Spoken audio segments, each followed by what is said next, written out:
नमस्कार दोस्तों, आपका इस वीडियो में स्वागत है। जैसा कि आप लोग जानते हैं कि हम लोग यूपी पीसीएस और आरओ से रिलेटेड टेस्ट सीरीज सॉल्व कर रहे हैं और इस टेस्ट सीरीज से आज हम लोग 50 क्वेश्चन सॉल्व करेंगे। ओके। और आने वाले नेक्स्ट वीडियो में हम लोग इस टेस्ट सीरीज से 50 क्वेश्चन सॉल्व करेंगे। इसी प्रकार हम लोग 50-50 क्वेश्चन करके इस टेस्ट सीरीज को सॉल्व करेंगे। ओके। और इस टेस्ट सीरीज में आने वाले यूपी पीसीएस और आरओ के लिए अत्यंत महत्वपूर्ण क्वेश्चन दिए गए हैं। ओके। तो हम लोग टाइम को बिना वेस्ट किए आगे बढ़ते हैं। और आप लोगों से एक विनम्र निवेदन है कि आप लोग चैनल को सब्सक्राइब कर लें, वीडियो को लाइक करें, शेयर करें, कमेंट करें। ओके। और एक अत्यंत महत्वपूर्ण सूचना ये भी है कि डिस्क्रिप्शन में टेलीग्राम का चैनल का लिंक डाल दिया गया है। आप लोग टेलीग्राम चैनल को ज्वाइन कर लें ताकि इस वीडियो का पीडीएफ आप लोगों को मिल सके। ओके। तो चलिए स्टार्ट करते हैं। पहला क्वेश्चन आपकी स्क्रीन पे है। हेनले पासपोर्ट इंडेक्स 2024 में भारत का स्थान क्या है? ऑप्शन ए 97वां, ऑप्शन बी है 60वां, ऑप्शन सी है 75वां और ऑप्शन डी है 80वां। हेनले पासपोर्ट इंडेक्स यह एक रैंकिंग प्रणाली है जो विश्व के सभी पासपोर्ट का मूल्यांकन उन यात्रा स्थल की संख्या के आधार पर करती है जहां उनके धारक पूर्व वीजा की आवश्यकता के बिना पहुंच सकते हैं। ओके। ये ranking international air transport association द्वारा उपलब्ध कराए गए आंकड़ों के विश्लेषण पर आधारित है। इसे वैश्विक नागरिकता और निवास सलाहकार फॉरम हेनले एंड पैटर्न्स द्वारा संकलित और प्रकाशित किया जाता है। इसकी शुरुआत जो है वो वर्ष 2006 से शुरू हुई थी। हेनले पासपोर्ट इंडेक्स की शुरुआत वर्ष 2006 से शुरू हुई थी। ओके। हेनले पासपोर्ट इंडेक्स 2024 जनवरी 2024 में जारी किया गया था और भारत ने 62 गंतव्यों तथा वीजा मुक्त पहुंच के साथ 80वां स्थान हासिल किया है। तो इस प्रकार इसमें D is the right answer हो जाएगा। ओके। नेक्स्ट क्वेश्चन है। सैमली मंदिर परियोजना का उद्घाटन निम्नलिखित में से किस राज्य द्वारा किया गया? ऑप्शन है उत्तर प्रदेश, ऑप्शन बी है उड़ीसा, ऑप्शन सी है छत्तीसगढ़ और ऑप्शन डी है उत्तराखंड। सैमले मंदिर परियोजना इसका फुल फॉर्म है समलेश्वरी मंदिर क्षेत्र प्रबंधन और स्थानीय आर्थिक पहल। सैमले मंदिर परियोजना की शुरुआत उड़ीसा राज्य द्वारा की गई है। तो इस प्रकार B is the right answer हो जाएगा इसमें। ओके। नेक्स्ट क्वेश्चन है। निम्नलिखित में से किसे तेंजिंग नार्गो राष्ट्रीय साहसिक कार्य पुरस्कार 2022 से सम्मानित किया गया है? ऑप्शन है सविता कंसवाल, ऑप्शन बी है प्रभा आत्रे, ऑप्शन सी है बेल्ले मुनप्पा हेंगड़े, ऑप्शन डी है उषा बरले।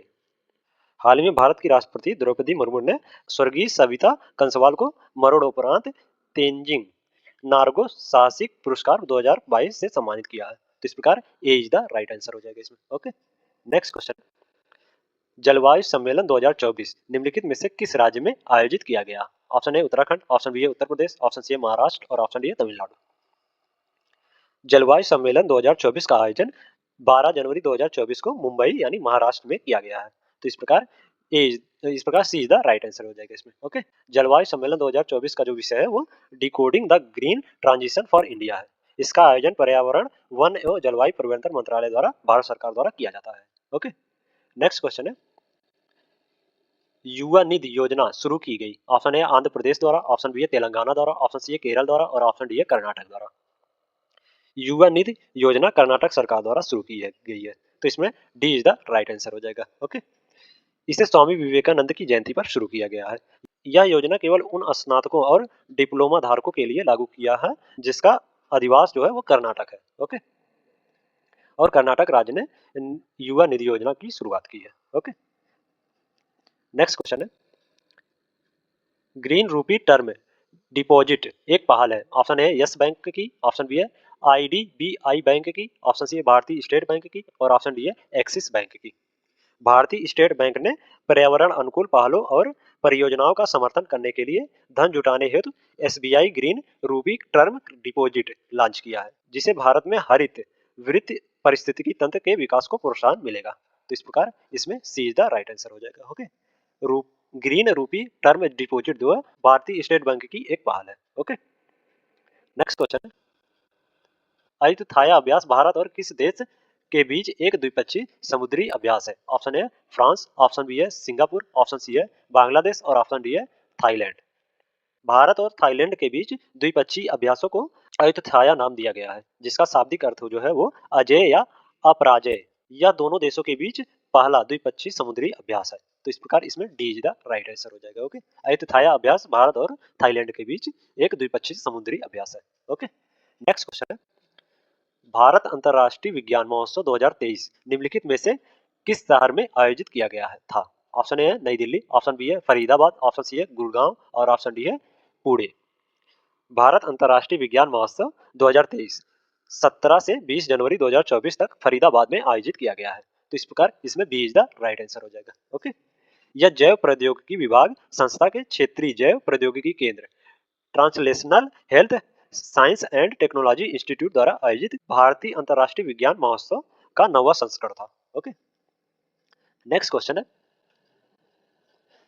जनवरी 2024 में विश्व स्वास्थ्य संगठन द्वारा निम्नलिखित में से किस देश को मलेरिया मुक्त घोषित किया गया है? Option A Cape Verde, option B Thailand, option C है इंडोनेशिया और ऑप्शन डी है कोमोरोस। हाल ही में विश्व स्वास्थ्य संगठन ने केप वर्दे को मलेरिया मुक्त देश घोषित किया है। तो इस प्रकार इसमें ए इज द राइट आंसर हो जाएगा इसमें। ओके, अब केप वर्दे मॉरिशस तथा अल्जीरिया के साथ डब्ल्यूएचओ अफ्रीकी क्षेत्र में मलेरिया मुक्त घोषित होने वाला तीसरा देश बन गया है। ओके, नेक्स्ट क्वेश्चन है, उत्तर प्रदेश ने अपना 75वां स्थापना दिवस कब मनाया? ऑप्शन ए है 15 जनवरी 2024, ऑप्शन बी है 18 जनवरी 2024, ऑप्शन सी है 23 जनवरी 2024 और ऑप्शन डी है 24 जनवरी 2024।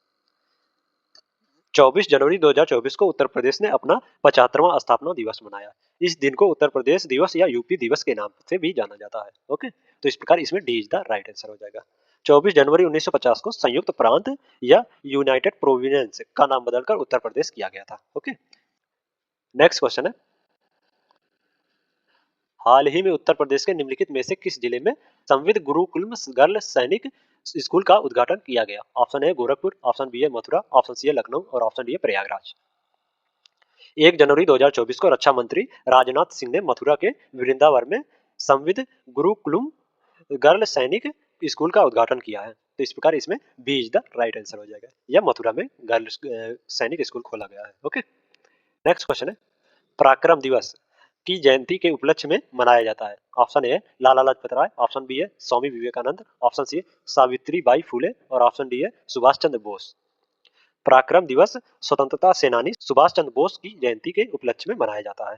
तो इस प्रकार इसमें D is the right answer हो जाएगा। ओके, जनवरी 2024 में केंद्र सरकार ने आपदा प्रबंधन के क्षेत्र में व्यक्तियों और संगठनों द्वारा दिए गए अमूल्य योगदान को सम्मानित करने के लिए सुभाष चंद्र बोस आपदा प्रबंधन पुरस्कार 2024 की घोषणा की है। ओके, नेक्स्ट क्वेश्चन है, के स्मार्ट ऐप लॉन्च किया गया है। ऑप्शन ए कर्नाटक द्वारा, ऑप्शन बी केरल द्वारा, ऑप्शन सी हिमाचल प्रदेश द्वारा और ऑप्शन डी जम्मू और कश्मीर द्वारा।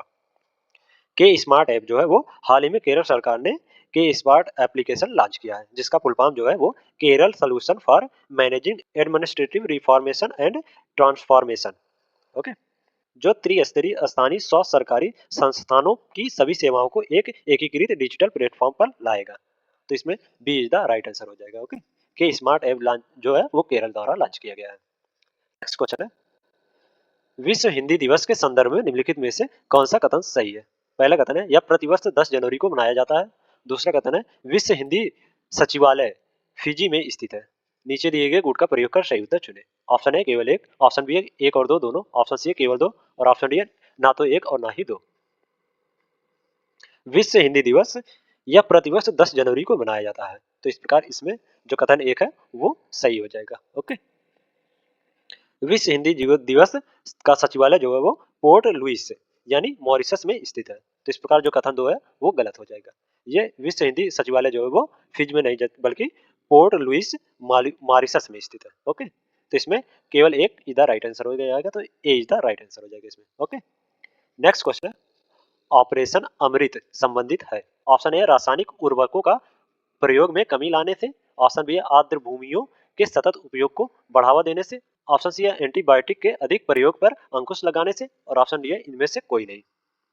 केरल के औषधि नियंत्रण विभाग ने एंटीबायोटिक के अति प्रयोग को रोकने के लिए ऑपरेशन अमृत शुरू किया है। तो इस प्रकार सी द राइट आंसर हो जाएगा इसमें। ओके, ऑपरेशन अमृत जो है वो केरल के औषध नियंत्रण विभाग ने एंटीबायोटिक के अधिक उपयोग पर अंकुश लगाने के लिए किया है। ओके, नेक्स्ट क्वेश्चन है, निम्नलिखित में से कौन भारतीय सेना में पहली सूबेदार बन गई है? Option A Preeti Rajak, option B Madhuri Kanitkar और ऑप्शन सी है शीला एस मथाई और ऑप्शन डी है प्रेरणा देवस्थली।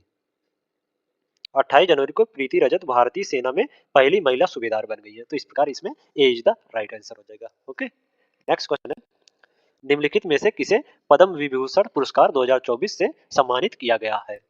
पहला वैजंती माला बाली, दूसरे हैं कोनी डेला चिरंजीवी, तीसरे हैं बिंदेश्वर पाठक, चौथे हैं पद्मा सुब्रमण्यम। नीचे दिए गए कूट का प्रयोग कर सही उत्तर चुनें। ऑप्शन ए है केवल 1 और 4, ऑप्शन बी है केवल 2, 3 और 4, ऑप्शन सी है केवल 1, 2 और 3 और ऑप्शन डी है 1, 2, 3 और 4। पद्म पुरस्कार यह देश के सर्वोच्च नागरिक पुरस्कार में से एक है जो 3 श्रेणियों पद्म विभूषण, पद्म भूषण और पद्मश्री में प्रदान किया जाता है। ओके। और 2024 में 5 लोगों को पद्म विभूषण पुरस्कार दिया गया है। पहले हैं सुश्री वैजयंती माला बाली और दूसरे हैं श्री कोनिडेला चिरंजीवी और तीसरे हैं एम वेंकैया नायडू, चौथे हैं विंदेश्वर पाठक और पांचवें हैं पद्मा सुब्रमण्यम। तो इस प्रकार इसमें चारों को पद्म विभूषण पुरस्कार 2024 से सम्मानित किया गया है। ओके, तो इस प्रकार D is the right answer हो जाएगा इसमें। नेक्स्ट क्वेश्चन है खंजर अभ्यास भारत और किस देश के बीच संयुक्त अभ्यास है? ऑप्शन है यूनाइटेड किंगडम, ऑप्शन बी है किर्गिस्तान, ऑप्शन सी है वियतनाम और ऑप्शन डी है रूस। अभ्यास खंजर जो है वो भारत और किर्गिस्तान के बीच एक संयुक्त विशेष बल अभ्यास है। तो इस प्रकार इसमें B is the right answer हो जाएगा। ओके, खंजर अभ्यास जो है वो भारत और किर्गिस्तान के बीच एक संयुक्त बल अभ्यास है। ओके, नेक्स्ट क्वेश्चन है हाल ही में कच्ची खरेक को भौगोलिक संकेत यानी जीआई टैग मिला है, यह संबंधित है। ऑप्शन है राजस्थान से, ऑप्शन बी है मध्य प्रदेश से, ऑप्शन सी है गुजरात से और ऑप्शन डी है उत्तर प्रदेश से। कच्छ की खजूर की देसी किस्म कच्ची खरेक भारत के पेटेंट डिजाइन और ट्रेडमार्क महानियंत्रक से भौगोलिक संकेत यानी जीआई टैग पाने वाला गुजरात का दूसरा फल बन गया है। तो इस प्रकार इसमें सी इज द राइट आंसर हो जाएगा। ओके, कच्ची खरेक जो है वो गुजरात से संबंधित है। ओके, नेक्स्ट क्वेश्चन है राष्ट्रीय युवा दिवस मनाया जाता है। ऑप्शन ए है 20 जनवरी को, ऑप्शन बी है 23 जनवरी को, ऑप्शन सी है 12 जनवरी को और ऑप्शन डी है 15 जनवरी को।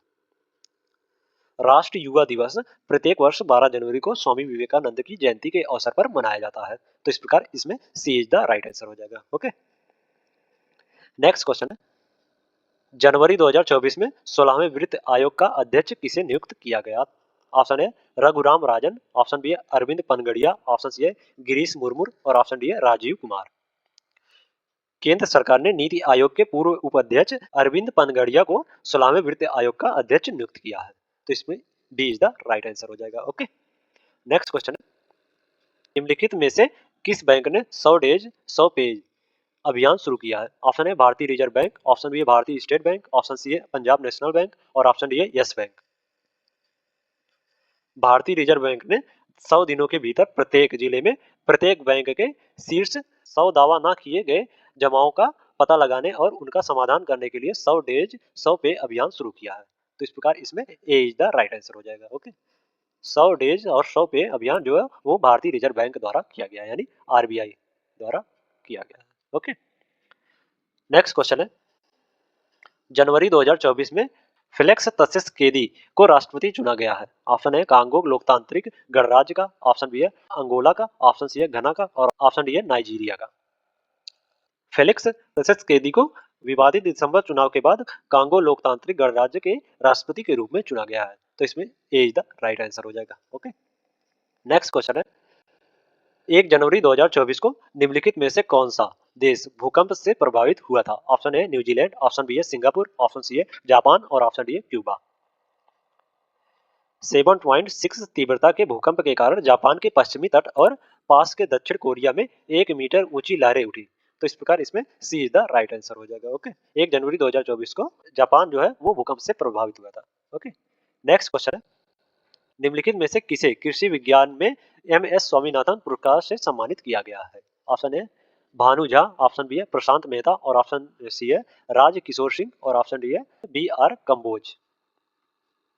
चौधरी चरण सिंह हरियाणा कृषि विश्वविद्यालय के कुलपति प्रोफेसर बी आर कम्बोज को कृषि विज्ञान के क्षेत्र में एक वैज्ञानिक और विस्तार विशेषज्ञ के रूप में उनके योगदान के लिए प्रतिष्ठित एम एस स्वामीनाथन पुरस्कार से सम्मानित किया गया है। तो इस प्रकार इसमें D is the right answer हो जाएगा। ओके, नेक्स्ट क्वेश्चन है किस राष्ट्र ने हिम तेंदुए को अपना राष्ट्र प्रतीक घोषित किया है? Option A Bhutan, option B है कजाकिस्तान, ऑप्शन सी है तजाकिस्तान और ऑप्शन डी है किर्गिस्तान। किर्गिस्तान ने आधिकारिक तौर पर हिम तेंदुए को अपना राष्ट्र प्रतीक घोषित किया है जो संरक्षण और पारिस्थितिकी संतुलन के प्रति अपनी प्रतिबद्धता को दर्शाता है। तो इस प्रकार D is the right answer हो जाएगा। ओके, हिम तेंदुए को कजाकिस्तान ने अपना राष्ट्र प्रतीक घोषित किया है। ओके, नेक्स्ट क्वेश्चन है, केंद्रीय शिक्षा मंत्रालय ने प्रेरणा शिक्षा कार्यक्रम की शुरुआत की। ऑप्शन ए कक्षा 7 से 12 तक, ऑप्शन बी है कक्षा 1 से 5 तक, और ऑप्शन सी है कक्षा 9 से 12 तक, और ऑप्शन डी है कक्षा 6 से 9 तक। भारत सरकार के शिक्षा मंत्रालय ने स्कूल शिक्षा और साक्षरता विभाग ने प्रेरणा एक अनुभवात्मक शिक्षण कार्यक्रम लॉन्च किया, जिसका लक्ष्य सभी प्रतिभागियों को एक सार्थक, अद्वितीय और प्रेरणादायक अनुभव प्रदान करना है, जिससे उन्हें नेतृत्व गुणों के साथ सशक्त बनाया जा सके। ओके, प्रेरणा जो है वो कक्षा 9 से कक्षा 12 तक के चयनित छात्रों के लिए साप्ताहिक आवासीय कार्यक्रम है। यह सर्वोच्च श्रेणी की तकनीक वाले छात्रों के लिए एक अनुभवात्मक और प्रेरणादायक शिक्षण कार्यक्रम है। ओके, तो इस प्रकार इसमें सी इज द राइट आंसर हो जाएगा। केंद्रीय शिक्षा मंत्रालय ने प्रेरणा शिक्षा कार्यक्रम जो शुरू किया वो कक्षा 9 से कक्षा 12 तक के छात्रों के लिए। ओके, नेक्स्ट क्वेश्चन है, स्मार्ट 2.0 कार्यक्रम का उद्देश्य क्या है? ऑप्शन ए है शिक्षण संस्थाओं में आयुर्वेदिक अनुसंधान को बढ़ावा देना, ऑप्शन बी है आयुर्वेद में नई दवाओं का विकास करना, ऑप्शन सी है आयुर्वेदिक पर्यटन को बढ़ावा देना, और ऑप्शन डी है आधुनिक चिकित्सा में पारंपरिक चिकित्सकों को प्रशिक्षित करना। केंद्रीय आयुर्वेदिक विज्ञान अनुसंधान परिषद और राष्ट्रीय भारतीय चिकित्सा प्रणाली आयोग स्मार्ट 2.0 कार्यक्रम शुरू किया है। इसका उद्देश्य जो है वो देश भर के आयुर्वेदिक शैक्षणिक संस्थानों या अस्पतालों के आपसी सहयोग से आयुर्वेद के प्राथमिकता वाले क्षेत्र में मजबूत नवोदैनिक अध्ययन को बढ़ावा देना है। तो इस प्रकार इसमें ए इज द राइट आंसर हो जाएगा। ओके, यह कार्यक्रम जो है वो शिक्षण संस्थाओं ने आयुर्वेदिक अनुसंधान को बढ़ावा देने के लिए उद्देश्य से शुरू किया गया है। नेक्स्ट क्वेश्चन है, बखीरा पक्षी अभयारण्य में फ्लोटिंग सोलर प्लांट की प्रस्तावित क्षमता क्या है? ऑप्शन है 20 मेगावाट, ऑप्शन बी है 30 मेगावाट, ऑप्शन सी है 40 मेगावाट, और ऑप्शन डी है 50 मेगावाट। उत्तर प्रदेश सरकार पूर्वी यूरोप में बखीरा पक्षी अभयारण्य में 50 मेगावाट का फ्लोटिंग सोलर प्लांट स्थापित करेगी। तो इसमें D is the right answer हो जाएगा। ओके, फ्लोटिंग सोलर प्लांट जो है वो 50 मेगावाट स्थापित करेगी बखीरा पक्षी अभयारण्य में। ओके, उत्तर प्रदेश सरकार। नेक्स्ट क्वेश्चन है, सप्त सिंधु शब्द का पहली बार उल्लेख किया गया था। ऑप्शन है ऋग्वेद में, ऑप्शन बी है यजुर्वेद में, ऑप्शन सी है सामवेद में, और ऑप्शन डी है अथर्ववेद में। सप्त सिंधु जो है वो 7 नदियों की भूमि है। ओके, सप्त सिंधु का प्रयोग सर्वप्रथम उल्लेखित ऋग्वेद में किया गया था। सप्त सिंधु में सिंधु और सरस्वती के साथ पंजाब की 5 नदियां झेलम, चेनाब, रावी, व्यास और सतलुज शामिल है। तो इस प्रकार इसमें ए इज द राइट आंसर हो जाएगा। ओके, नेक्स्ट क्वेश्चन है, जैन धर्म के संदर्भ में निम्नलिखित में से कौन सा कथन सही है? पहला कथन है जैन धर्म ईश्वर के अस्तित्व में विश्वास नहीं करता, और दूसरा कथन है श्वेतांबर और दिगंबर जैन धर्म के 2 संप्रदाय हैं। नीचे दिए गए कूट का प्रयोग कर सही उत्तर चुने। ऑप्शन ए केवल एक, ऑप्शन बी है केवल 2, ऑप्शन सी है 1 और 2 दोनों, और ऑप्शन डी है ना तो 1 और ना ही 2। जैन धर्म के 3 सिद्धांत जिन्हें त्रिरत्न भी कहा जाता है वो है सम्यक दर्शन, सम्यक ज्ञान और सम्यक आचरण। सम्यक ज्ञान जो है वो ईश्वर के अस्तित्व को नकारता है और कहता है कि विश्व का निर्माता कोई नहीं है, सभी वस्तुओं में एक आत्मा होती है। तो इस प्रकार जो एक कथन एक है वो सही हो जाएगा। ओके, सम्यक आचरण का तात्पर्य 5 महान प्रतिज्ञाओं के पालन से है। वो है जीवन को क्षति पहुंचाने के लिए नहीं, झूठ ना बोलना, चोरी ना करना, संपत्ति ना अर्जित करना, अनैतिक तरीके से जीवन ना जीना। ओके, 4वीं शताब्दी ईसा पूर्व के अंत तक गंगा घाट में भयंकर अकाल पड़ा। भद्रबाहु और चंद्रगुप्त मौर्य के नेतृत्व में कई जैन भिक्षुक कर्नाटक के श्रवणबेलगोड़ा में आए, जिन्हें दिगंबर के रूप में जाना जाता था। जो लोग उत्तर भारत में गए उनका नेतृत्व अस्तुलबाहु नामक एक भिक्षुक ने किया, जिन्होंने श्वेतांबर के नाम से जाने जाने वाले भिक्षुकों के लिए आचार संहिता बदल दी। तो इस प्रकार जो कथन 2 है वो भी सही हो जाएगा इसमें। ओके, तो इस प्रकार 1 और 2 दोनों सही है, तो सी इज द राइट आंसर हो जाएगा। नेक्स्ट क्वेश्चन है, बौद्ध परिषदों के निम्नलिखित स्थानों पर विचार कीजिए और उन्हें इन परिषदों के आयोजन के कालक्रमानुसार क्रम में व्यवस्थित कीजिए। पहला है राजगिरी, दूसरा है पाटिलपुत्र, तीसरा है वैशाली और चौथा है कश्मीर। नीचे दिए गए कूट का प्रयोग कर सही उत्तर चुने। ऑप्शन ए 1 4 2 3, ऑप्शन बी है 1 3 2 4, और ऑप्शन सी है 2 3 1 4, और ऑप्शन डी है 2 1 3 4। प्रथम बौद्ध संगीत जो है वो राजगिरी में आयोजित किया गया था वर्ष 483 ईसा पूर्व में। ओके, ईसा पूर्व में। दूसरा बौद्ध परिषद जो है वो वर्ष 383 में वैशाली में 383 में वैशाली में आयोजित किया गया था। 383 ईसा पूर्व में वैशाली में। ओके। तीसरा बौद्ध संगीत जो है वो 250 ईसा पूर्व में पाटलिपुत्र में आयोजित किया गया था। 250 ईसा पूर्व में पाटलिपुत्र में। ओके। और चौथा बौद्ध संगीत जो है वो 72 ईस्वी में कश्मीर में आयोजित किया गया था। ओके। तो इस प्रकार इसमें 1 3 2 4 इज द राइट आंसर हो जाएगा। तो इसमें B is the right answer हो जाएगा। ओके। नेक्स्ट क्वेश्चन है, सातवाहन वंश का संस्थापक था। Option A Simuk, option B है श्री सतकर्णी, ऑप्शन सी है कृष्ण और ऑप्शन डी है हाल। मौर्यों के पतन के बाद दक्कन में सातवाहन ने अपना स्वतंत्र शासन स्थापित किया, जिसका शासनकाल लगभग 450 वर्ष तक चला। ओके। सातवाहन वंश का संस्थापक जो था वो सिमुक था। तो इस प्रकार इसमें ए इज द राइट आंसर हो जाएगा। ओके। सातवाहन वंश का संस्थापक जो था वो सिमुक था। नेक्स्ट क्वेश्चन है, गंधार कला के संदर्भ में निम्नलिखित में से कौन सा कथन सही है। पहला कथन है, यह भारतीय और ग्रेको रोमन तत्वों का मिश्रण था। दूसरा कथन है, गंधार कला का मुख्य विषय महायानवाद था। नीचे दिए गए कूट का प्रयोग कर सही उत्तर चुने। ऑप्शन ए केवल एक, ऑप्शन बी है केवल दो, और ऑप्शन सी है एक और दो दोनों, और ऑप्शन डी है ना तो एक और ना ही दो। गंधार कला, इसकी उत्पत्ति इंडो ग्रीक शासकों के शासनकाल के दौरान हुई थी, लेकिन इस कला विद्यालय के वास्तविक संरक्षक शक और कुषाण विशेषकर कनिष्क थे। गंधार कला भारतीय और ग्रेको रोमन तत्वों का मिश्रण है। तो इस प्रकार इसमें पहला कथन जो है वो सही हो जाएगा। ओके। गंधार कला की मुख्य विशेषताओं में से बौद्ध धर्म के नए रूप का मुख्य विषय जो था वो महायानवाद था, और वो बुद्ध की छवि का विकास था। ओके। तो इस प्रकार इसमें दूसरा जो कथन है वो भी सही हो जाएगा। तो इसमें एक और दो दोनों सही, तो सी इज द राइट आंसर हो जाएगा। ओके। नेक्स्ट क्वेश्चन है, निम्नलिखित में से कौन सा विदेशी यात्री हर्षवर्धन के समय में भारत आया था। Option A Megasthenes, option B Fahien, option C है Xuanzang, option D Pliny. Harsha और उसके समय के इतिहास का पता लगाने के मुख्य स्रोत बाणभट्ट द्वारा लिखित हर्ष चरित्र और हेनसांग के यात्रा वृत्तांत है। तो इस प्रकार इसमें सी इज द राइट आंसर हो जाएगा। ओके। हर्षवर्धन के समय में जो भारत आया था वो हेनसांग था। ओके।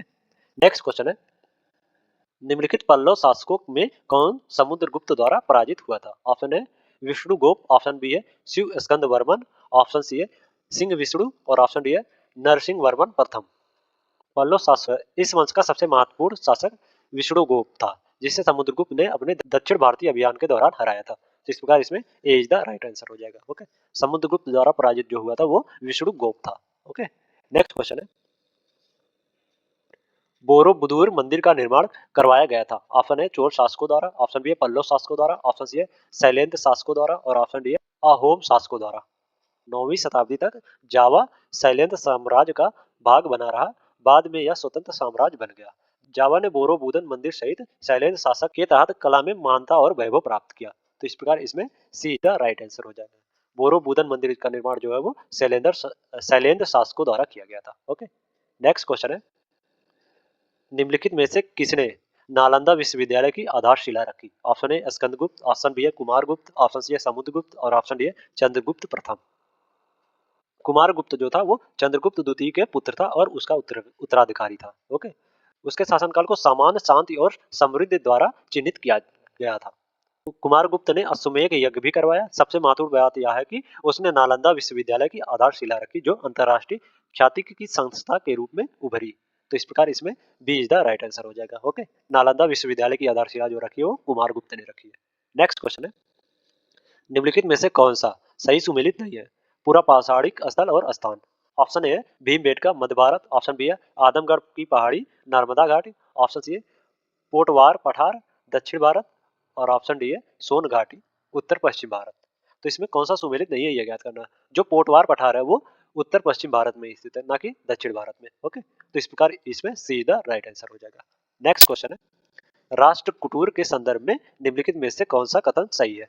पहला कथन है, राष्ट्रकूटुर साम्राज्य की स्थापना दंत दुर्ग ने की थी। दूसरा कथन है, राष्ट्रकूटुरों के शासन के दौरान अल मसूदी ने भारत का दौरा किया था। नीचे दिए गए कूट का प्रयोग कर सही उत्तर चुने। ऑप्शन ए केवल एक, ऑप्शन बी है केवल दो, ऑप्शन सी है एक और दो दोनों, और ऑप्शन डी है ना तो एक और ना ही दो।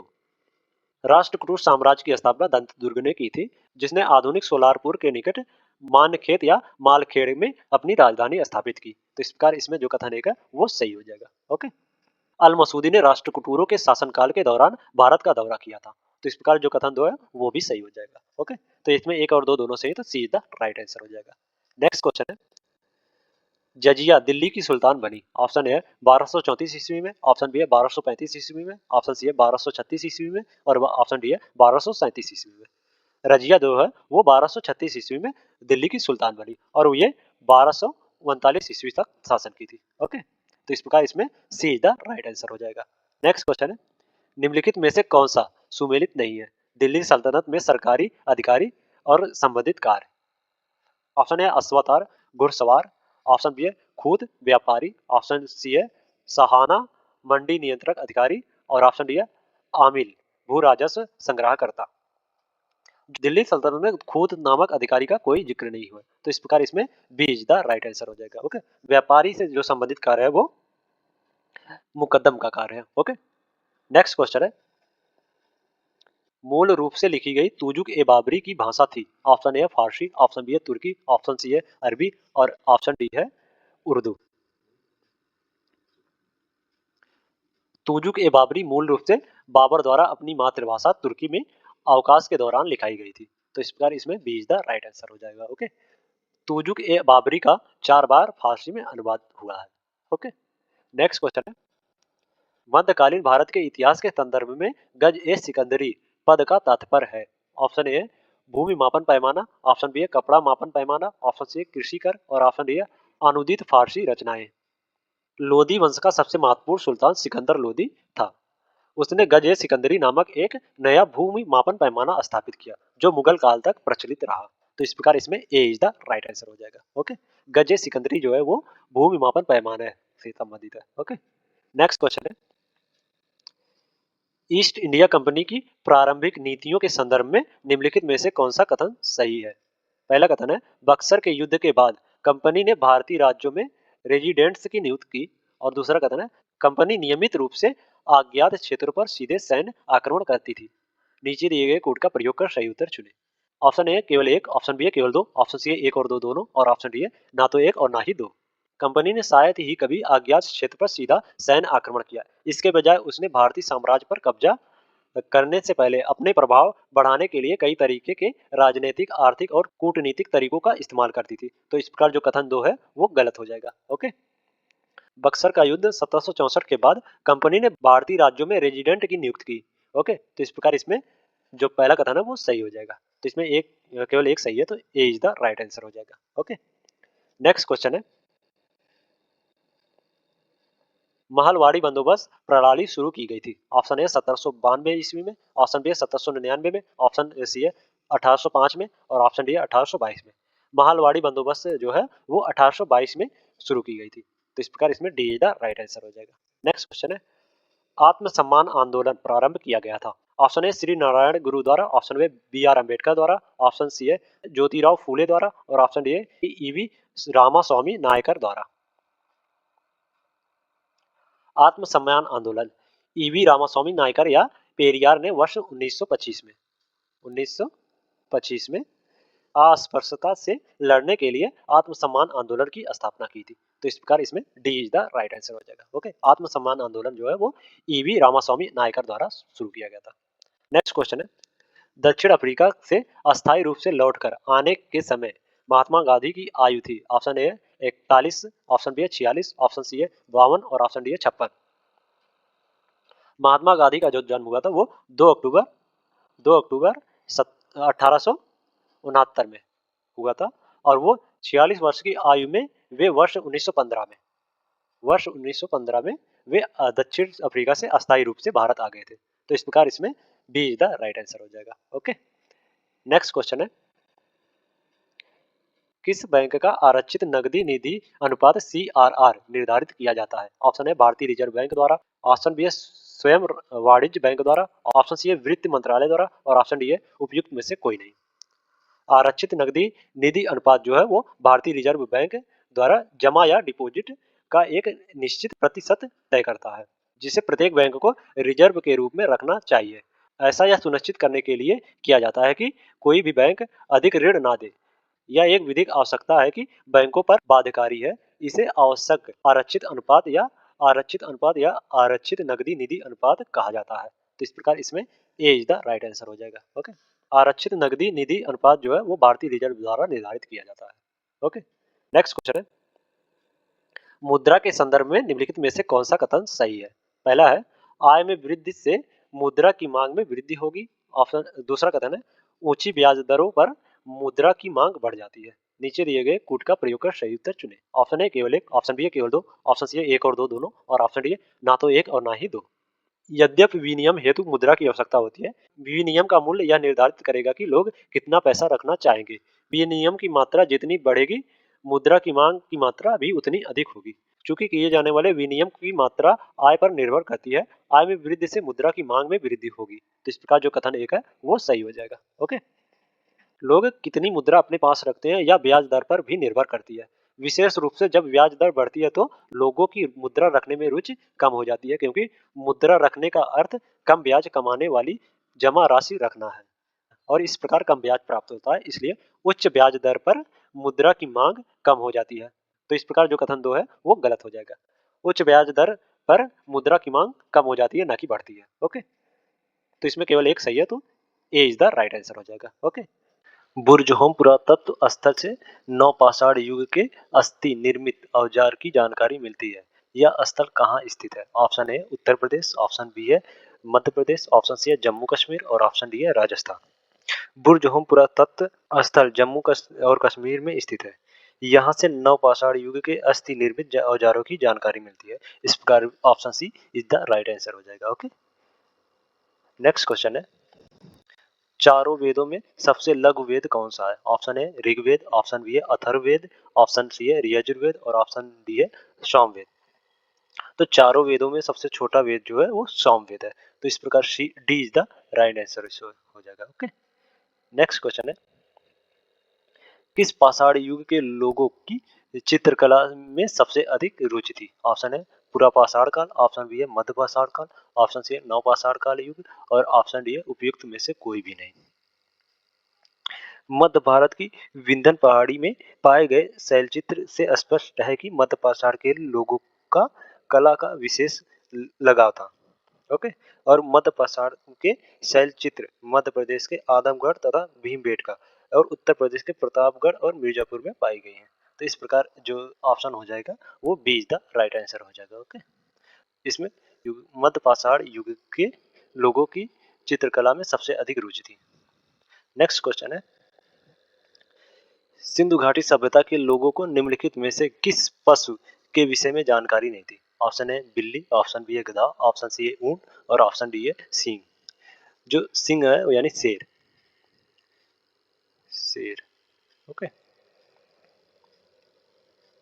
सिंधु घाटी सभ्यता के लोगों को सिंह या शेर के बारे में जानकारी नहीं थी। तो इस प्रकार D is the right answer हो जाएगा इसमें। ओके, नेक्स्ट क्वेश्चन है, सिंधु घाटी सभ्यता के विस्तार के संबंध में निम्नलिखित में से कौन सा युग में सही सुमेलित नहीं है? ऑप्शन ए है सबसे उत्तरी स्थल मांडा, ऑप्शन बी है सबसे दक्षिणी स्थल दैमाबाद, ऑप्शन सी है सबसे पश्चिमी स्थल सुरकोटदा और ऑप्शन डी है सबसे पूर्वी स्थल आलमगिरीपुर है।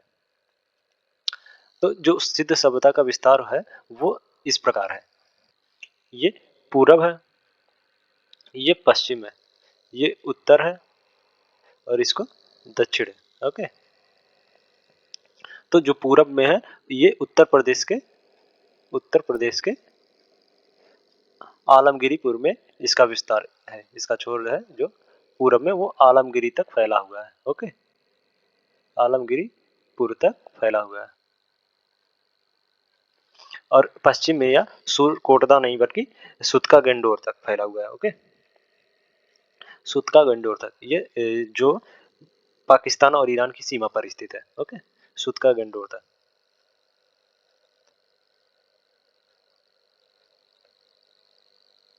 सुतका गंडोर तक पश्चिम में फैला हुआ है और उत्तर में यह मांडा जो कि जम्मू कश्मीर में स्थित है। ओके, मांडा तक फैला हुआ है और दक्षिण में यह दैमाबाद तक, महाराष्ट्र के दैमाबाद तक फैला हुआ है।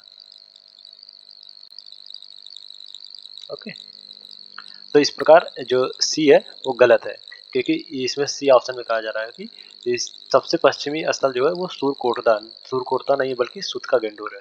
तो इसमें सी इज द राइट आंसर हो जाएगा। ओके, नेक्स्ट क्वेश्चन है, निम्नलिखित कथनों में से कौन सा लोथल के संबंध में सही नहीं है? ऑप्शन है यह कैम्बे की खाड़ी के पास स्थित एक पतन था, ऑप्शन बी है इसका उत्खनन प्रोफेसर एस आर राव ने किया था। ऑप्शन सी है यह एक प्राकृतिक बंदरगाह था। ऑप्शन जो डी है यहाँ कोई दुर्ग नहीं था। ओके, तो जो लोथल है वो एक प्राकृतिक बंदरगाह नहीं था बल्कि यह ईंट से निर्मित एक बंदरगाह था।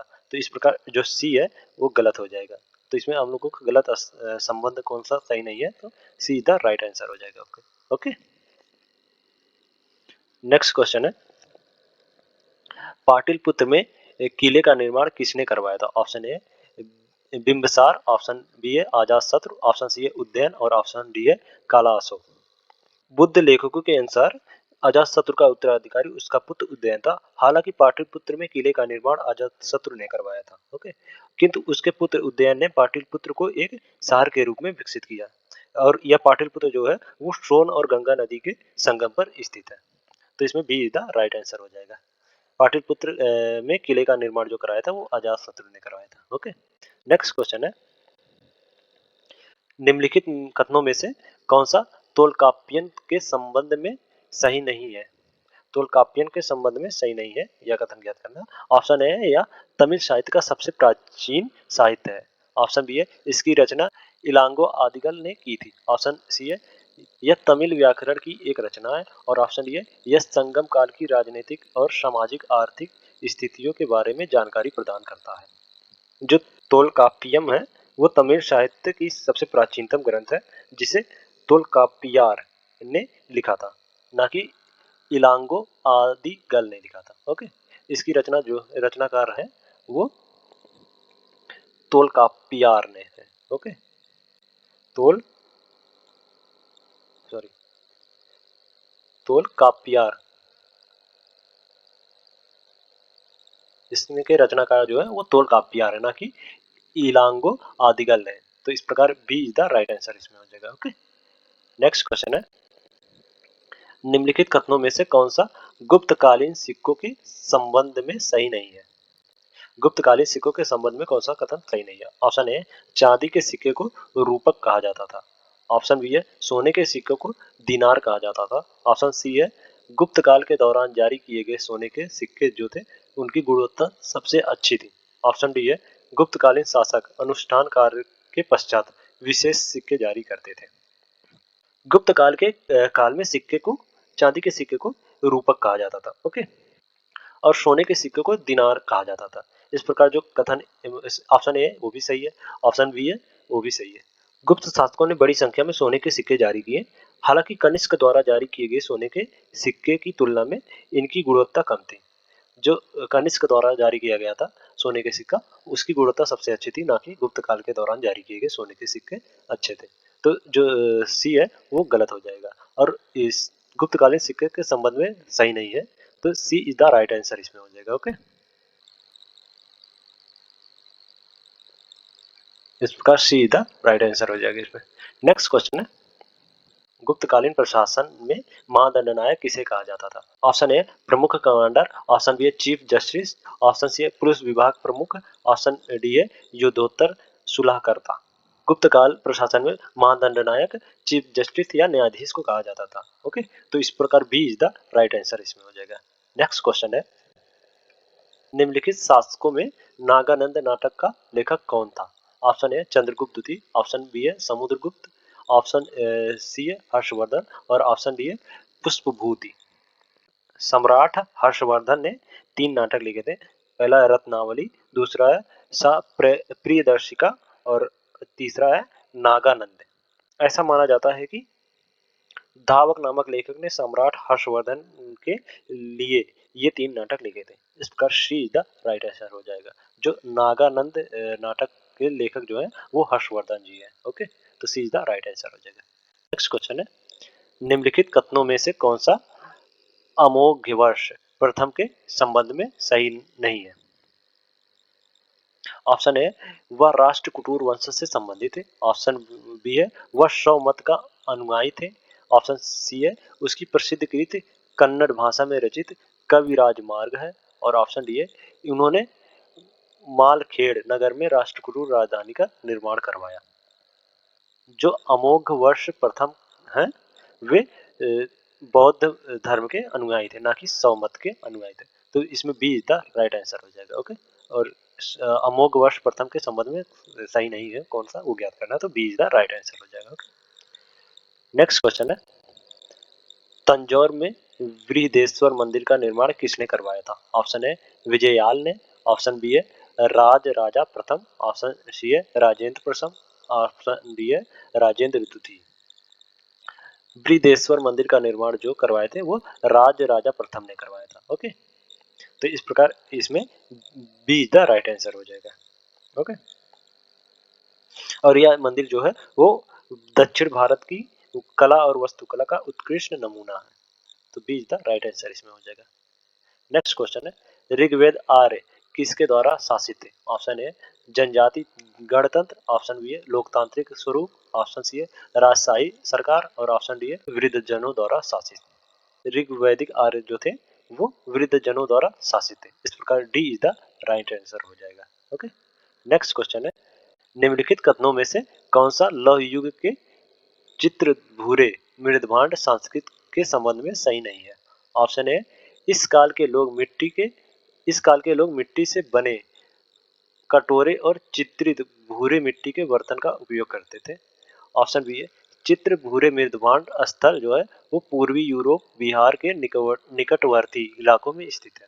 ऑप्शन सी है इस युग के लोग लोहे के हथियार का भी इस्तेमाल करते थे, और ऑप्शन डी है इस काल में कई जनजाति समूह और राज्यों का उल्लेख मिलता है।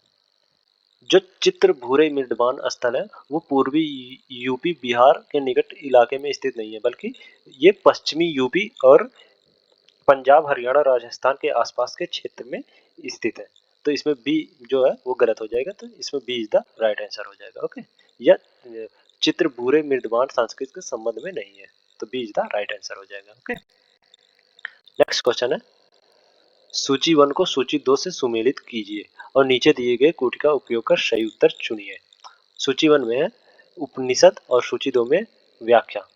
ऐत्रेय ऐत्रेय उपनिषद है वह आत्मा और चेतना की उत्पत्ति का विवरण प्रदान करता है। ओके, तो ए का जो हो जाएगा 1 हो जाएगा। ओके, छंदयोग उपनिषद जो है वो मंत्रों की लय और जाप से संबंधित है, तो इस प्रकार जो छंद का हुआ मिलाम है वो दूसरे से हो जाएगा। ओके, कठ उपनिषद या कथा उपनिषद का जो संबंध है वो नचिकेता और यमन की कथा से संबंधित है। नचिकेता और यमन की कथा से संबंधित है कथा उपनिषद या कठ उपनिषद, तो इसका 3 हो जाएगा। ओके, मुंडक उपनिषद जो है वो सत्यमेव जयते मंत्र का वर्णन है। मुंडक उपनिषद में सत्यमेव जयते का वर्णन है, तो मुंडक का हो जाएगा 4। तो इस प्रकार एक कौन सा ऑप्शन सही हो जाएगा? 1 2 3 4 इज द राइट आंसर हो जाएगा, तो ए इज द राइट आंसर इसमें हो जाएगा। ओके, नेक्स्ट क्वेश्चन है, निम्नलिखित में से किस मौर्य सम्राट को अमित्र घात कहा जाता था? ऑप्शन ए अशोक को, ऑप्शन बी है बिंदुसार को, ऑप्शन सी है चंद्रगुप्त मौर्य को, और ऑप्शन डी है वृद्धरथ को। बिंदुसार वह मौर्य सम्राट था। यूनानी लेखक उन्हें अमित्रोचेटस शत्रुओं का नशा करने वाला कहकर संबोधित करते थे, जबकि पतंजलि के महाभाष्य में उन्हें अमित्रघात कहा गया है। इस प्रकार B is the right answer हो जाएगा, बिंदुसार को अमित्रघात कहा जाता था। ओके, नेक्स्ट क्वेश्चन है, मौर्य प्रशासन के तहत भूमि कर एकत्रित करने वाले अधिकारियों के एक वर्ग को क्या कहा जाता था? ऑप्शन ए एग्रोनोमोइक, ऑप्शन बी है भरतियाकस, ऑप्शन सी है क्षेत्रिका, और ऑप्शन डी है उपयुक्त में से कोई नहीं। जो मौर्य प्रशासन में भूमि कर जो एकत्रित करता था उसे एग्रोनोमोइक कहते थे, तो इस प्रकार ए इज द राइट आंसर हो जाएगा इसमें। ओके, नेक्स्ट क्वेश्चन है, वेनस नगर स्तंभ शिलालेख में निम्नलिखित में से किसने स्वयं को भगवान के रूप में वर्णित किया है? ऑप्शन ए है भागभद्र, ऑप्शन बी है डिमेट्रियस, ऑप्शन सी है अग्निमित्र, और ऑप्शन डी है हेलियोडोरस। तो बेस नगर स्तंभ शिलालेख में हेलियोडोरस ने अपने को भगवान के रूप में वर्णित किया है, तो इस प्रकार D is the right answer इसमें हो जाएगा। ओके, नेक्स्ट क्वेश्चन है, निम्नलिखित कथनों में से कौन सा इंडो ग्रीक शासक मेनेंडर के संबंध में सही है? पहला है उनकी राजधानी साकल में थी, दूसरा है बौद्ध ग्रंथ मिलिंद और नागसेन के बीच एक दार्शनिक वाद विवाद है, नीचे दिए गए कूट का प्रयोग कर सही उत्तर चुने। ऑप्शन ए 1 और 2 दोनों, ऑप्शन बी है केवल 1, ऑप्शन सी है ना तो 1 और ना ही 2, ऑप्शन डी है केवल 2। मिलेंडर वह सबसे लोकप्रिय ग्रीक शासक था, ओके, जिसने न केवल इंडो ग्रीक शक्ति को अस्थायित्व प्रदान किया बल्कि भारत में अपने साम्राज्य की सीमा का विस्तार भी किया, ओके। और इसकी राजधानी जो थी वो शाकल में थी। तो जो पहला कथन है वो सही हो जाएगा, ओके। नागसेन ने उसे बौद्ध धर्म अपनाने में मदद की। इसका प्रमाण यह है कि इसका वर्णन प्रसिद्ध बौद्ध ग्रंथ मिलिंद पन्नों में मिलता है, जिसमें राजा मिलिंडा द्वारा नागसेन से पूछे गए दार्शनिक प्रश्न शामिल है। तो इस प्रकार जो कथन 2 है वो भी सही हो जाएगा। तो 1 और 2 दोनों सही है, तो ए इज द राइट आंसर इसमें हो जाएगा, ओके। नेक्स्ट क्वेश्चन है, कुषाण वंश के निम्नलिखित शासकों में से किसने अपने सिक्कों पर स्वयं को महेश्वर घोषित किया था? Option A Kujula Kadphises, option B है कनिष्क, ऑप्शन सी है विम कटफिसेस और ऑप्शन डी है वासुदेव द्वितीय। तो जो विम कटफिसेस था वो शिव का परम भक्त था और उसने अपने सिक्के पर स्वयं को महेश्वर घोषित किया था, ओके। तो इस प्रकार सी इज द राइट आंसर इसमें हो जाएगा, वो विम कटफिसेस था, ओके। नेक्स्ट क्वेश्चन है, गौतमीपुत्र सातकर्णी से संबंधित नासिक अभिलेख निम्नलिखित में से किस भाषा में लिखा गया था? ऑप्शन ए प्राकृतिक, ऑप्शन बी है यूनानी, ऑप्शन सी है अरमाइक और ऑप्शन डी है संस्कृत। तो जो नासिक अभिलेख था, नासिक अभिलेख में सातवाहक शासक गौतमीपुत्र सातकर्णी की उपलब्धियों का उल्लेख है और यह प्राकृतिक भाषा में लिखा गया था, ओके। तो इस प्रकार ए इज द राइट आंसर हो जाएगा। जो नासिक अभिलेख था वो प्राकृतिक भाषा में लिखा गया था, ओके। नेक्स्ट क्वेश्चन है, सूची 1 को सूची 2 से सुमेलित कीजिए और सूचियों के नीचे दिए गए कूट का उपयोग कर सही उत्तर चुने। सूची 1 में है संगम युग के भूमि विभाजन और सूची 2 में है भूमि के प्रकार, ओके। कुरुंजी पालो मुल्लाई नेथल। कुलंजी जो है वो पहाड़ी भूमि को कुलंजी कहते हैं, ओके। पहाड़ी रास्ते या पहाड़ी भूमि को कुलंजी कहते हैं। तो इसमें ए का जो है वो 2 हो जाएगा, ओके। और पालो को मरुस्थल या रेगिस्तान भूमि कहते हैं, तो इसमें बी का 1 हो जाएगा, ओके। मुल्लाई को चारागाह कहा जाता है, तो इसमें सी का 3 हो जाएगा। और नेथल को तटीय क्षेत्र कहते हैं या तटीय प्रदेश कहते हैं नेथल को, तो इसमें डी का 4 हो जाएगा। 2 1 3 4 ऑप्शन में कहीं है 2 1 3 4 जी, ए इसमें तो B is the right answer हो जाएगा, ओके। नेक्स्ट क्वेश्चन है, पांड्य साम्राज्य का प्रतीक चिन्ह क्या था? ऑप्शन ए है मछली, ऑप्शन बी है बाघ, ऑप्शन सी है धनुष और ऑप्शन डी है शेर। जो पांड्य साम्राज्य था उसका प्रतीक चिन्ह जो था वो मछली था, ओके। पांड्य साम्राज्य का प्रतीक चिन्ह मछली था और इसकी ये राजधानी जो थी वो मदुरै थी, ओके। पांड्य साम्राज्य की जो राजधानी थी वो मदुरै थी, ओके। ये पांड्य साम्राज्य की राजधानी थी। और चोल साम्राज्य का प्रतीक चिन्ह है वो बाघ है और चेरी का प्रतीक चिन्ह जो है वो धनुष है, ओके। और चेरी की जो राजधानी है वो वज्जी या कुरु थी, ओके।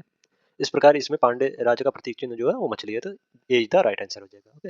नेक्स्ट क्वेश्चन है, मरणोत्तर काल में श्रेणी थे। ऑप्शन है सैनिकों को, ऑप्शन बी है जमींदार, ऑप्शन सी है व्यापारियों का एक समूह, ऑप्शन सी है किराएदार। मरणोत्तर काल में जो श्रेणी थे वह एक व्यापारियों का समूह था, ओके। मरणोत्तर काल के दौरान व्यापारियों के समुदायों को श्रेष्ठी नामक प्रमुख के तहत श्रेणी या गिल्ड के नाम से जाना जाने वाला एक समूह संगठन था। तो इस प्रकार सी इज द राइट आंसर इसमें हो जाएगा, ओके। ये जो श्रेणी है वह व्यापारियों का एक समूह को कहा जाता है मरणोत्तर काल में, ओके। नेक्स्ट क्वेश्चन है, निम्नलिखित में से किसने समुद्रगुप्त को भारत का नेपोलियन कहा था? Option A John Malcolm, option B है जेम्स मिल, ऑप्शन सी है फ्रांसिस ड्रेक, ऑप्शन डी है वीए स्मिथ। समुद्रगुप्त जो है वो गुप्त वंश का शासक था और चंद्रगुप्त प्रथम का पुत्र था। उसने युद्ध और विलय की नीति अपनाई थी और अपने राज्य का अत्यधिक विस्तार किया था और इसी नीति के कारण उसे इतिहासकार वीए स्मिथ ने भारत का नेपोलियन कहा था, ओके। तो इस प्रकार D is the right answer इसमें हो जाएगा। नेक्स्ट क्वेश्चन है, निम्नलिखित में से कौन सी पुस्तक वरामिहिर द्वारा लिखी गई है? ऑप्शन ए प्राकृतिक प्रकाश, ऑप्शन बी है पंच सिद्धांतिका, ऑप्शन सी है शिल्प शास्त्र और ऑप्शन डी है मित्र शास्त्र। जो वरामिहिर जो है वो गुप्त शासक चंद्रगुप्त द्वितीय के दरबार में नवरत्नों में से एक था, ओके। यह प्रसिद्ध गणितज्ञ और ज्योतिष था जिन्होंने 3 महत्वपूर्ण पुस्तकें लिखी थी। पहला पुस्तक था जो वो पंच सिद्धांतिका था, दूसरा बृहत संहिता और तीसरा बृहत जातक था। ओके, नेक्स्ट क्वेश्चन है, अजंता गुफा के शैलकृत बौद्ध विहार और चैत्य किस वाकाटक राज्य के संरक्षण में बनाया गया था? ऑप्शन ए विंध्य शक्ति, ऑप्शन बी है प्रवरसेन, ऑप्शन सी है हरिसेन, ऑप्शन डी है रुद्रसेन प्रथम। हरिसेन के संरक्षण में अजंता गुफा के चट्टानों को काटकर बनाया गया बौद्ध विहार और चैत्य का निर्माण किया गया था। ओके, तो इस प्रकार सी इज द राइट आंसर इसमें हो जाएगा। नेक्स्ट क्वेश्चन है, गुप्त साम्राज्य के निम्नलिखित प्रशासनिक विभागों पर विचार कीजिए और उन्हें छोटे इकाई से बड़े सबसे बड़े इकाई तक व्यवस्थित कीजिए। और पहला है भुक्ति, दूसरा है ग्राम, तीसरा है विषय और चौथा है वित्ति। इसमें सबसे छोटी इकाई जो है वो ग्राम है।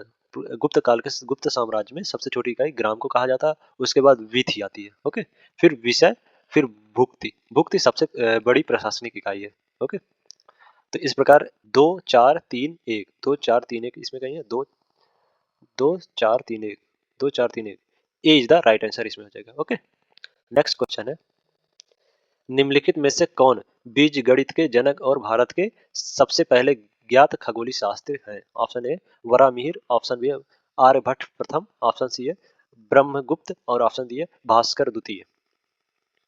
जो आर्यभट्ट हैं वो बीज गणित के जनक और भारत के सबसे पहले खगोलीय शास्त्र के रूप में जाने जाते हैं।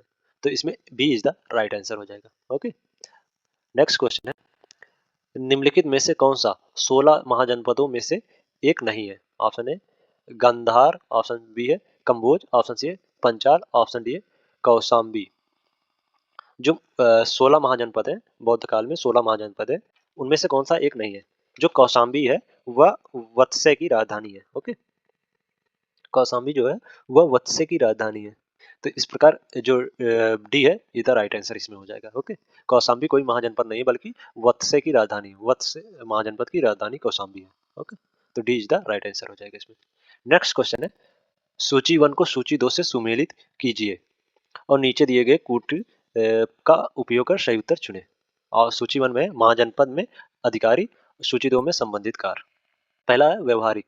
व्यवहारिक जो है वो न्याय से संबंधित कार्य को देता है, व्यवहारिक नामक अधिकारी। तो ये पहले का 2 हो जाएगा। ओके, स्वार्थक जो है वो समान मामले के अधिकारी होते हैं, स्वार्थक को समान मामले का अधिकारी होता है। तो दूसरे का बी का ए हो जाएगा, पहला हो जाएगा। ओके, और गणक जो है वो मुख्य लेखाकार होता है, गणक जो है वो मुख्य लेखाकार को कहते हैं। तो इस प्रकार जो सी का है वो 4 हो जाएगा। और डी का भाग दुग जो है भाग का संग्रह करता है, तो डी का 3 में से सुमेलित हो जाएगा। ओके, तो 2 1 4 3 2 1 4 3 2 1 4 3, तो इसमें B is the right answer हो जाएगा। ओके, नेक्स्ट क्वेश्चन है, तेलुगु कृत अमुक्त माल्यादा के लेखक कौन थे? Option A Harihara, option B है देवराय, ऑप्शन सी है बुक्का और ऑप्शन डी है कृष्णदेवराय। अमूल मुक्त विजयनगर राजवंश के कृष्णदेवराय द्वारा रचित तेलुगु में एक महाकाव्य कविता है।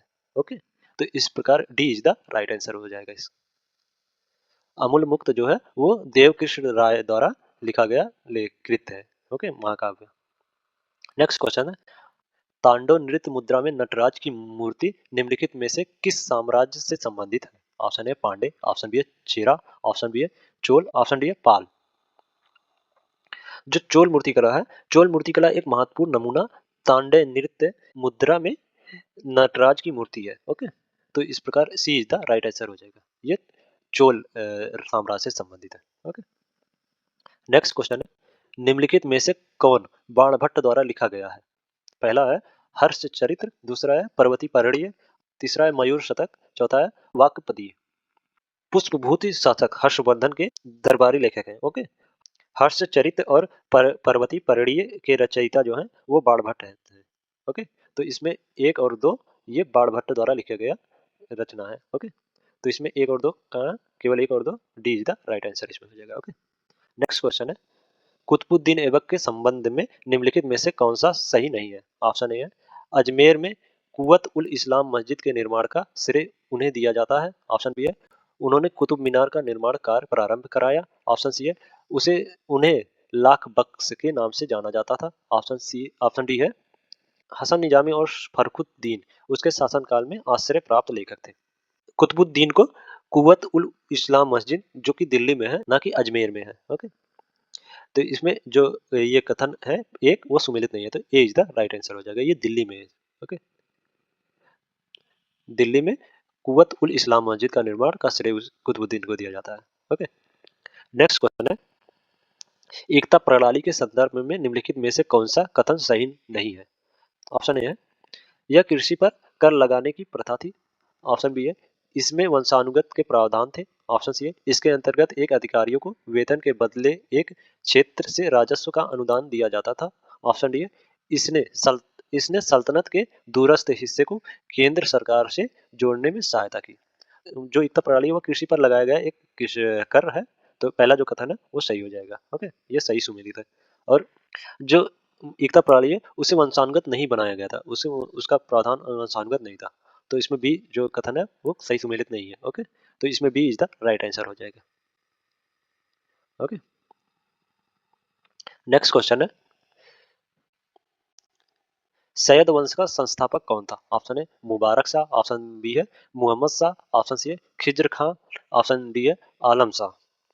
सैयद वंश का संस्थापक खिज्र खां द्वारा किया गया था। ओके, जो मुल्तान का गवर्नर और भारत के तैमूर का नवाब था, तो इस प्रकार सी इज द राइट आंसर हो जाएगा। सैयद वंश का संस्थापक जो था वो खिज्र खान था।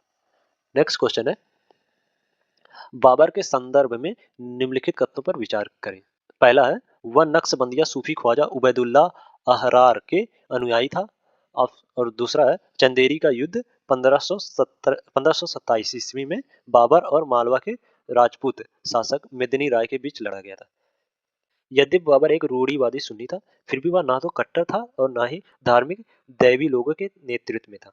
वह नक्शबंदिया सूफी ख्वाजा उबैदुल्ला अहरार के अनुयायी थे। ओके, तो पहला जो कथन है वो सही हो जाएगा। चंदेरी का युद्ध जो लड़ा गया था वो 1528 में लड़ा गया था। ओके, 1528 में चंदेरी का युद्ध लड़ा गया था बाबर और मालवा के राजपूत शासक मेदिनी राय के बीच। ओके, तो जो कथन दो है वो गलत हो जाएगा। इस प्रकार केवल एक इज द राइट आंसर है। ओके, तो इसमें B is the right answer हो जाएगा। ओके, नेक्स्ट क्वेश्चन है, निम्नलिखित में से कौन सा कथन सही है? ऑप्शन ए, हुमायूं ने लाहौर में जमाली मस्जिद और ईसा खां मस्जिद का निर्माण कराया। ऑप्शन बी है, शेर शाह सूरी ने रोहतास किला बनवाया जो पाकिस्तान में स्थित यूनेस्को विश्व धरोहर स्थल है।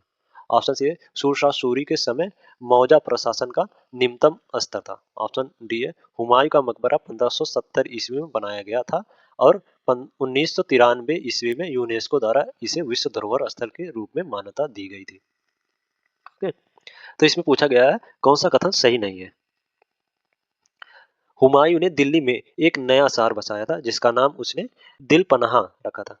ओके, और दिल्ली में जमाली मस्जिद और ईसा खां मस्जिद का निर्माण कराया था। ओके, ना कि लाहौर में। ये दिल्ली में जमाली मस्जिद और ईसा खां मस्जिद का निर्माण हुमायूं ने दिल्ली में कराया था, दिल्ली में। ओके, तो इसमें जो कथन एक है वो सुमेलित नहीं है, तो इस प्रकार ए इज द राइट आंसर इसमें हो जाएगा। ओके, नेक्स्ट क्वेश्चन है, अकबर के संदर्भ में निम्नलिखित कथनों पर विचार कीजिए। पहला है, थॉमस रो उनके दरबार में आने वाले पहले अंग्रेज थे। दूसरा है, उनका अंतिम अभियान 1601 ईस्वी में गोलकुंडा के विरुद्ध था। रल्फ फिच जो थे वो पहले अंग्रेज व्यक्ति थे जो अकबर के दरबार में आए थे, ना कि थॉमस रो। रल्फ फिच, रल्फ फिच पहले व्यक्ति थे। ओके, जो अकबर के दरबार में आए हुए थे, तो इस प्रकार कथन जो एक है वो गलत हो जाएगा। उनका अंतिम अभियान 1661 ईस्वी में गोलकुंडा में नहीं बल्कि आसिरगढ़ या खानदेश के विरुद्ध हुआ था। आसिर आसिरगढ़ या खानदेश।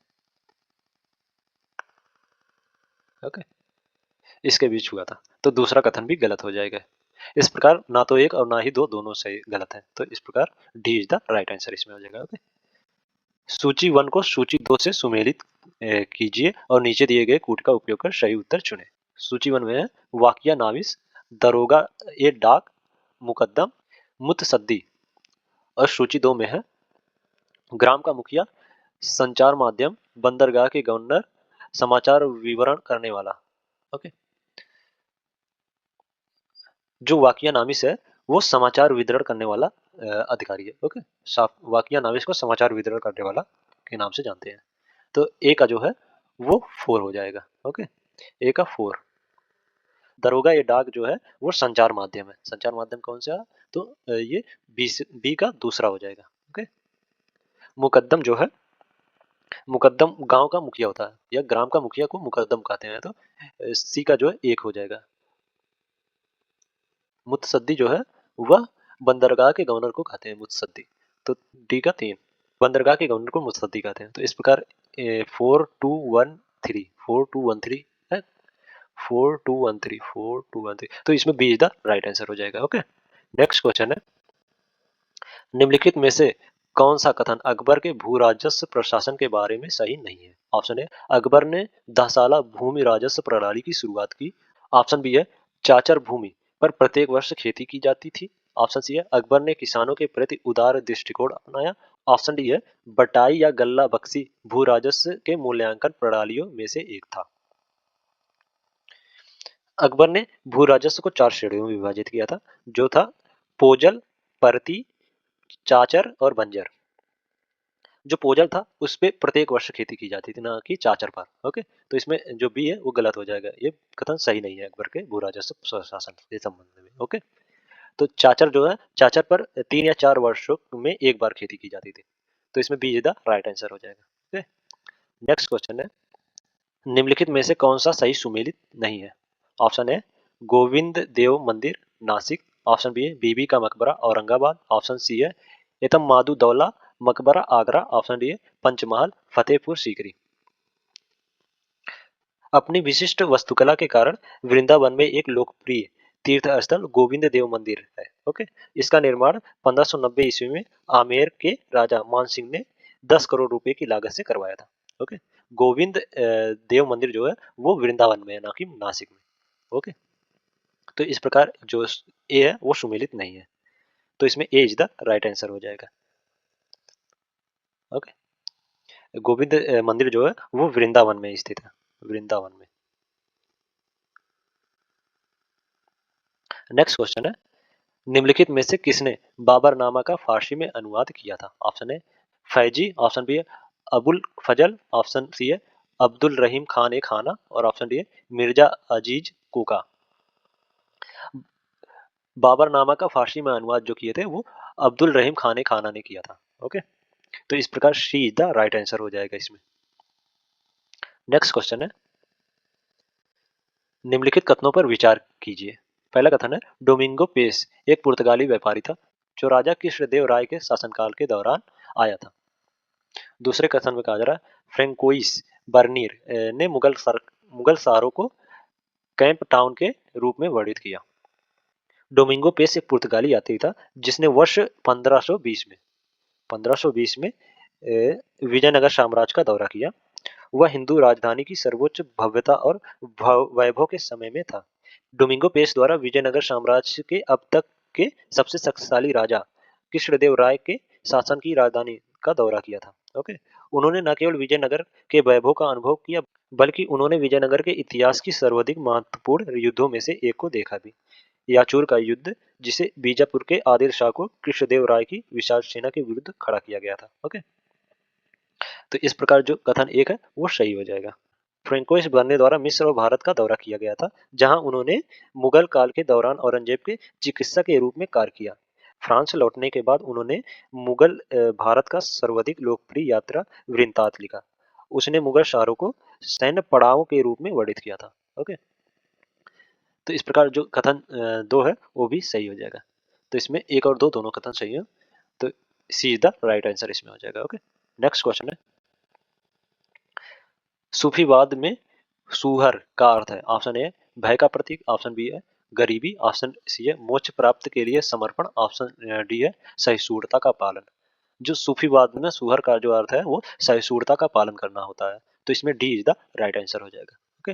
नेक्स्ट क्वेश्चन है, मराठा स्थानीय और प्रांतीय प्रशासन के संदर्भ में आरोही क्रम में कौन सा निम्नलिखित में से सही क्रम है? ऑप्शन है, मौजा परगना तरफड़ प्रांत प्रांत। ऑप्शन बी है, तरफर मौजा प्रांत परगना। ऑप्शन सी है, परगना प्रांत तरफर मौजा। और ऑप्शन डी है, प्रांत तरफर परगना मौजा। मराठा स्थानीय और प्रांतीय प्रशासन में जो सही आरोही क्रम है वो है मौजा परगना तरफर प्रांत। ये मराठा स्थानीय प्रशासन प्रांतीय प्रशासन के संदर्भ में सही आरोही क्रम है। तो इस प्रकार ए इज द राइट आंसर इसमें हो जाएगा। ओके, सबसे ऊपर प्रांत होता है, फिर तरफर होता है, फिर प्रगना, फिर मौजा। मौजा सबसे नीचे होता है। ओके, नेक्स्ट क्वेश्चन है, मोड़ी लिपि का उपयोग निम्नलिखित में से, ये मोदी नहीं है, इसको मोड़ी कर लो। मोड़ी, मोड़ी लिपि का उपयोग निम्नलिखित के दस्तावेजों में किया गया है। ऑप्शन ए वायडार, ऑप्शन बी है मराठा, ऑप्शन सी है जयमोरिन, ऑप्शन डी है होयसल। मोड़ी लिपि को मुड़िया के नाम से भी जाना जाता है। मोड़ी शब्द मराठी क्रिया मोड़ने या तोड़ने से बनी है। ओके, मोड़ी का शाब्दिक अर्थ जो होता है वो टूटी हुई है। तो इस प्रकार B is the right answer हो जाएगा। मोड़ी जो है, मोड़ी लिपि वो मराठा के संबंधित में है। ओके, नेक्स्ट क्वेश्चन है, निम्नलिखित में से कौन सा विद्वान दर्शन सुमेलित नहीं है। ओके, विद्वान और दर्शन से सुमेलित नहीं है। ऑप्शन है शंकराचार्य, अद्वैत, रामानुजन, विशिष्ट अद्वैतवाद, ऑप्शन से निम्बार्क द्वैताद्वैत, और ऑप्शन डी है वल्लभाचार द्वैत। जो है वो सुमेलित है। ओके, रामानुजन विशिष्ट अद्वैतवादी थे, ये भी सही है। ओके, निम्बार्क जो है द्वैताद्वैत है, तो ये भी सही है निम्बार्क। वल्लभाचार्य द्वारा शुद्धाद्वैत या शुद्ध अद्वैत का प्रतिपादन किया गया था। ओके, तो जो डी है वो गलत हो जाएगा, या सुमेलित नहीं है। ओके, तो इसमें जो D is the right answer हो जाएगा। ओके, और वल्लभाचार्य द्वारा शुद्धाद्वैत या शुद्ध अद्वैत,